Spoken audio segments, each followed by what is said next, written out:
కాకినాడ జిల్లా ఇన్ఛార్జ్ మంత్రి అయితే ఈరోజు నారాయణ గారు అయితే పలు అభివృద్ధి కార్యక్రమాల్లో అయితే పాల్గొన్నటువంటి పరిస్థితి ఉంది. ప్రస్తుతం ఈ రోజు ఏ పరిశ్రమలకు సంబంధించిన శంకుస్థాపన చేస్తారో మరిన్ని విషయాలు తెలుసుకునే ప్రయత్నం చేద్దాం. సార్ చెప్పండి, ఈ రోజు ఏ కార్యక్రమాలు ఈరోజు శంకుస్థాపన జరిగింది?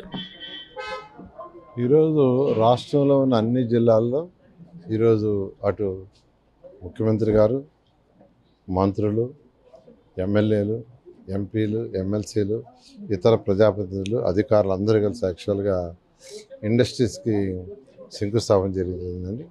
ఎందుకంటే 16 నెలలు అయింది.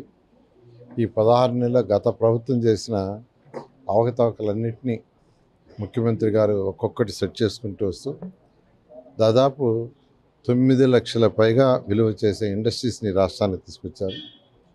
దానివల్ల 7 లక్షల పైగా ఉద్యోగాలు యువతకు వచ్చే విధంగాను. అయితే ఇవన్నీ గ్రౌండ్ కావాలంటే కొన్ని 1 year పడుతుంది, కొన్ని 2 years, కొన్ని 3 years, 1-2 4 years కూడా పడుతుంది. ఈ నేపథ్యంలో ఈరోజు యాక్చువల్లీ మీకు అందరికీ తెలుసు, విశాఖపట్నంలో ఏదైతే ఇప్పుడు రేపు 14-15 తేదీ 40 దేశాల నుంచి దాదాపు 300 పైగా డిఫరెంట్ పీపుల్ రావటం, వాళ్ళందరూ ఎంఓలు చేస్తున్నారు.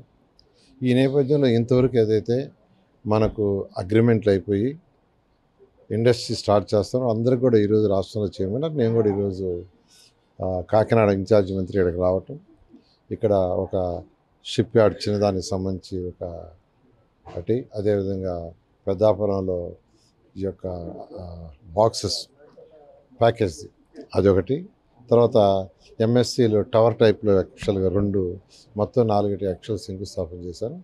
ఈ విధంగా రాష్ట్రం మొత్తం ఇవన్నీ కానీ వస్తే యువతకి ఉద్యోగాలు వస్తాయి, యువతకు వస్తే వాళ్ళ ఇన్కమ్ పెరుగుతుంది. వాళ్ళ ఇన్కమ్ పెరిగితే రాష్ట్రం యొక్క ఆర్థిక పెరుగుతుంది. రాష్ట్రం యొక్క ఆర్థిక పెరిగితే పేదలకు సంక్షేమం చేయడం కూడా పెంచడం జరుగుతుంది. ఎంతమందికి ఉపాధి కలిగే అవకాశం ఉంది నిరుద్యోగులకు?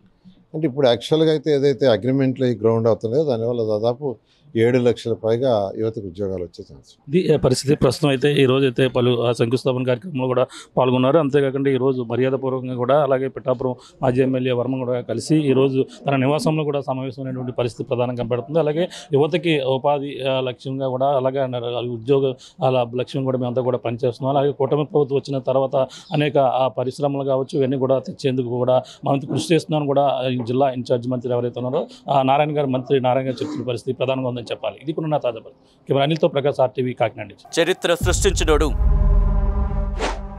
ఇప్పుడు ఆ చరిత్రని తిరగరాయబోతున్నాడు. అబద్ధాల గోడల్ని బద్దలు కొట్టి నిజాలను రాగా మీ ముందుంచబోతున్నాడు.